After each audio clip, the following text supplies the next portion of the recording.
if the windows are shut, there is no ventilation. And so through winter or through a hot summer, the temptation is to close the windows, which means that ventilation deteriorates. And yet, to get anything like the amount of ventilation that's desirable to reduce the spread of COVID, as an example, you would need the windows fully open all of the time.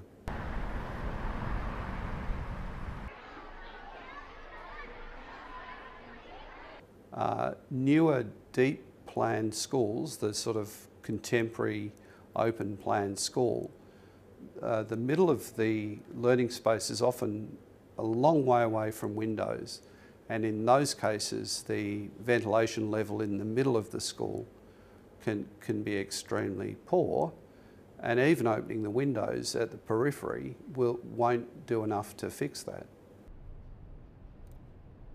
I can just sort of move this around and you follow can. things. You can. A huge peak. At the moment these are all looking. Carry on doing.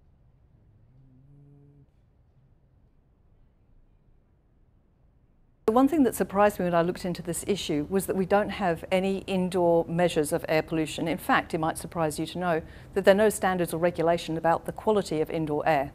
So the first step we needed to do to be able to help to find ways to reduce our exposure to indoor air pollution is to measure it.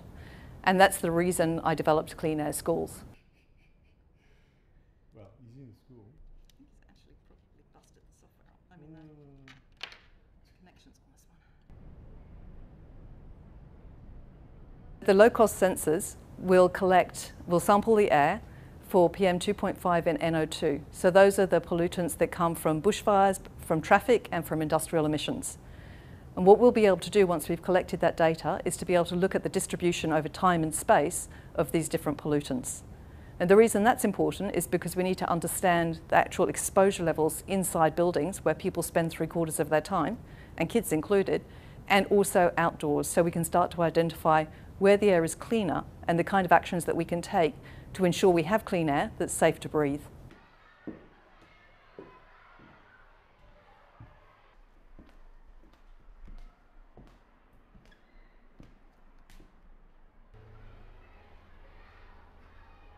So originally the connection happened as a result of the bushfire crisis here in Sydney and New South Wales, where as a school we were particularly really challenged to provide good quality air for our students and to really understand how we could manage that terrible situation.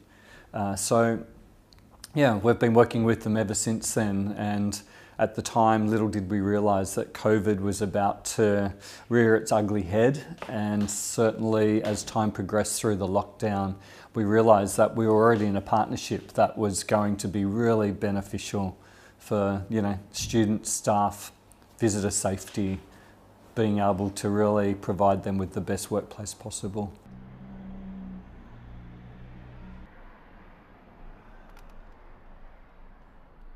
It feels really safe, with COVID and everything, just illnesses, just to be able to know that our air quality is safe and good. I think it's a good idea because it can help us record if we need to change anything or add anything to help make the air suitable for the students. So that's where the air gets. What we need to identify is when, for example, it's a good time to open a window. If you're near a highly trafficked road, you don't want open windows facing a commute traffic road in the morning. But once that commute traffic lifts, you may want to purge the air out of the room, open windows, open doors, get cross ventilation, or use mechanical fans in order to clear out the air pollution inside that room. Obviously, it would be great if we could put air cleaning technology in every room, but at the moment that is an expensive solution to do everywhere, so we need to identify the areas that need the most help quickly.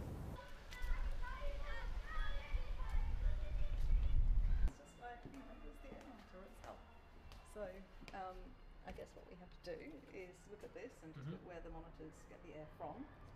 We're trying to get a representative sample so we can develop some policy recommendations that would be more broadly applicable throughout schools. When are you back to India? This monitor will be sampling the air for 15 minutes in this classroom, and what we're trying to identify is whether or not we can make some really simple interventions in this space for the kids, so that when, for example, we have traffic outside that window, we might need to close the window in the morning commute just to keep the air quality in here better. Back on the windows. Sure. I actually don't remember, were your things pointing in or out? That's it, that's good. Comes down to safety. Comes down to children being able to learn and be in a great place. Yeah, healthy, happy, safe. Outdoor monitor. It's getting a lot of sun, which is great. And this one has been here, how long has it been here now? I mean, all the Victorians were getting the monitor. Yeah. To the solar panel. Yeah. During bushfire season.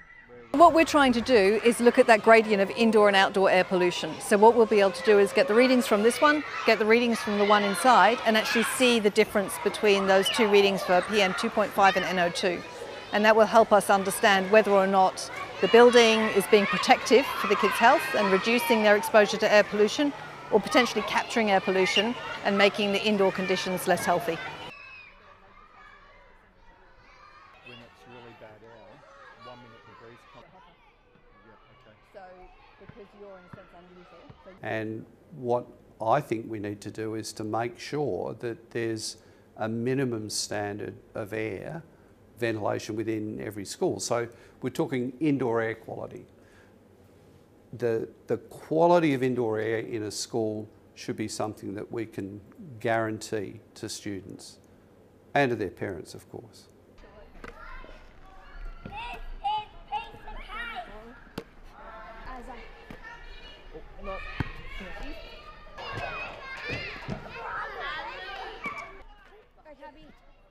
Tabby gets it.